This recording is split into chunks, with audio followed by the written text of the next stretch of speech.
I've been thinking about the neighborhood dog park a block away from the office, and how much serotonin it must generate for passersby like myself.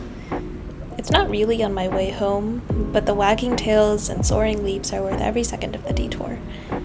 I wonder whether we might all be happier if we spent more time passing by dog parks. I've been thinking about the woman selling sliced mangoes from a cart at the corner of Atlantic and Oliver. I think about how if I just spent an afternoon with her and taught her how for loops work, she might not have to sell mangoes anymore. But then, who would distribute the mangoes?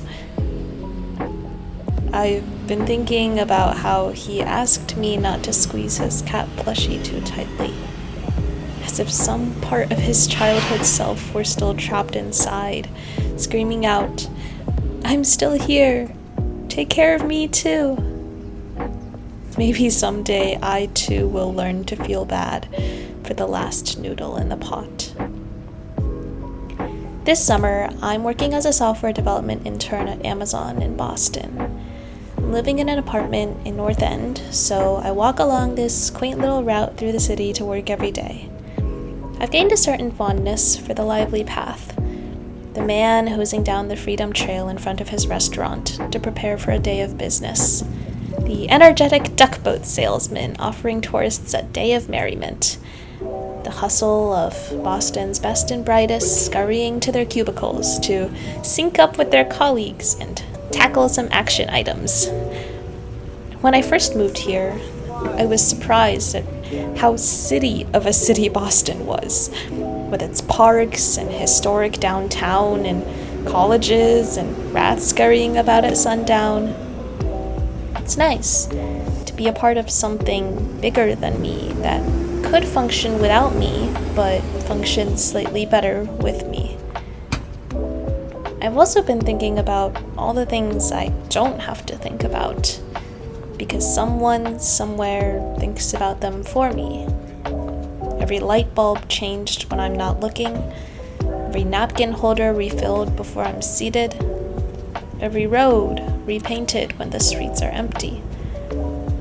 I think I used to think adults had some cheat code for getting things done efficiently, some hack or workaround, because how else would they manage to move all the bajillion atoms in this world where they need to go?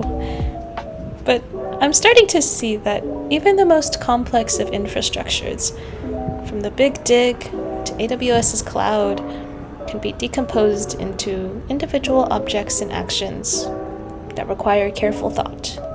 Just not by me. It's overwhelming, this new awareness of the systems that exist beneath my attention. As places come, Boston's not exactly the new kid on the block. I spent the entire summer a 20-minute walk from John Hancock's grave, gazing up at the church steeple where Paul Revere hung 2 lanterns, squeezing past the line of tourists at the First Oyster Bar. Not in Boston, but ever. There's a certain homely but eerie feel to the uneven cracked bricks that line the narrow streets, the static of the neighbor's AC that make it sound like it's perpetually raining, the steady whirring of the creaking fan that I'm always convinced can't possibly last another day, but continues on. Sometimes, when I walk over the Seaport Bridge to work, I can almost smell the tea being dumped into the ocean. Boston is not new. And yet, it's new to me. It's my first time living alone, without the structure of an academic institution or the comfort of my parents. It's the first time I've navigated the unspoken rules of office politics and thought way too hard about what's a reasonable price for blueberries, and fed quarters to a ravenous laundry machine. In high school, I remember every club or program listing real-world experience as a draw to participate. I always thought the delineation was a bit arbitrary. as if my life had been fake before it started generating value to a corporation. And yet, I do feel there has been a slight, yet fundamental shift in how I engage with the world. In school, a broken line of code leads to a few sighs in frustration and points off my pset. Now, it could pose a security vulnerability to an automotive factory employing real workers to make real cars. Maybe growing up is not so much about actually doing anything different, but your choices slowly acquiring more weight. I feel heavier already. I remember feeling a bit annoyed when I received comments on my first code review about the spacing of my functions. Weren't there more important things to worry about? Whatever are we going to get done if I spend half of my time writing test cases and the other half refactoring converters? Yet sure enough, one day, a few weeks into my project, I was fumbling with the test case as it goes, trying to wrangle it to pass, when I realized the test case was failing because of a poorly designed function. I was checking something that could never happen. Slowly, I came to understand why my team was so particular about the little details. The extra 10th percentage of availability, the naming of a variable, the wording of an error message. We must pay attention to the small, because what is a project but thousands of lines of meticulously formatted, carefully designed code? In my algorithms class, we learned about two characters that embody the different ways of approaching problems. Plucky the pedantic penguin, and Lucky the lackadaisical lemur. I was always the lucky of my pset group, waving my hands at edge cases and grasping the intuition, but a bit lazy to figure out all the specifics. I'm trying to work on channeling the spirit of Plucky now, because I'm starting to see how valuable it is to be attuned to the little things, to capture the singular example and deeply understand how it fits into the bigger picture.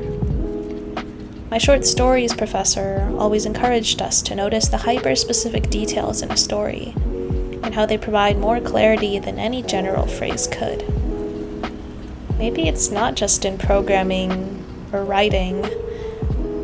Maybe all we crave is the tangible, the concrete, the small, the realities that tether us to the ground and prevent us from drifting off into a world of expectations, ambition, and grandiosity.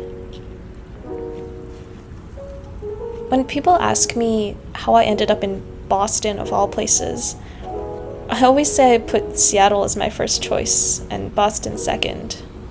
Because who wouldn't want to engage in the vigor and opportunity of the headquarters city? Well, I checked my application portal recently, and it turns out I actually put Boston first. Now that I think about it, the draw of living a glimpse of my alternate life as an MIT student, combined with my vague memories of cobbled roads and lobster rolls, might have gotten the best of me. I'm sure I would have been content in Seattle too, but I can't help but feel a special gratitude for this more humble city that took me in with all my inexperience, insecurities, and inabilities, and gave me a home, if only for 3 months.